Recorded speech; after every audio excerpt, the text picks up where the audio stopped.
Today was filled with emotion for law enforcement across the state after last night's shooting that left one Huntsville police officer dead and another fighting for his life. We've just learned that he will be laid to rest on Monday. Our Ken McCoy was at HPD headquarters where fellow officers talked about their colleagues. Each day, officers take the ultimate risk to keep us safe. Needless to say, it's been a very tough time for our department, for our officers, our employees, and our city. Chief Giles and fellow officers are mourning the loss of Officer Garrett Crumby, who came to Huntsville just 3 years ago, while also continuing to show support for Officer Albert Morin, who is still in critical condition. I've gone through this 4 times, and you got to understand, these officers, these employees, we have to go back to work. It's overwhelming, the number of calls and texts that I have personally received. Deputy Johnson worked with both Crumby and Morin, and he spoke fondly of the 2 officers, recalling Crumby's love for sweets. He's known amongst his squad as the sweet tooth guy. He was always known for coming to roll call with food, particularly a honey bun. I can tell you he was also noted for being the caregiver personality. And Officer Morin, a native New Yorker, loved the outdoors. He loved the outdoors as well and found his solace in hiking here in the Tennessee Valley and enjoyed most of those hikes by himself. We kind of called him the get it job done guy. He loved to take on extra work.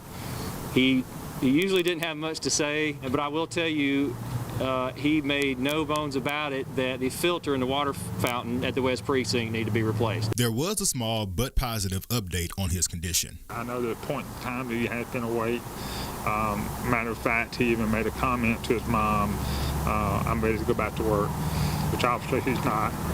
But that just shows you the type of mentality, a tough mentality he is, and his love for the job. What a life he has lived. That was Ken McCoy reporting. Thank you, Ken. Huntsville police say that Crumby joined Huntsville PD nearly 3 years ago. He moved here after serving with the Tuscaloosa Police Department for nearly 7 years as a patrol and field training officer. He worked for HPD's West Precinct and was known by fellow officers for his positive attitude and willingness to learn.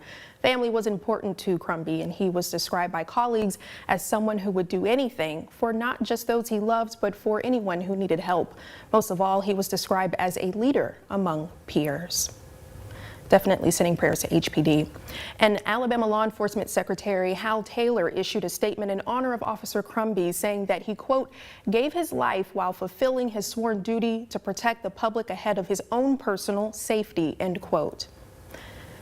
Now, the community is coming together to show support for the police department with memorials like this you see here at Huntsville Police Headquarters.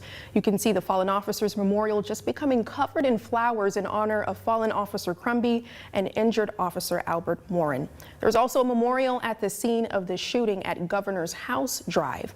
The support, something that Mayor Tommy Battle touched on last night after learning that Officer Crumby had passed.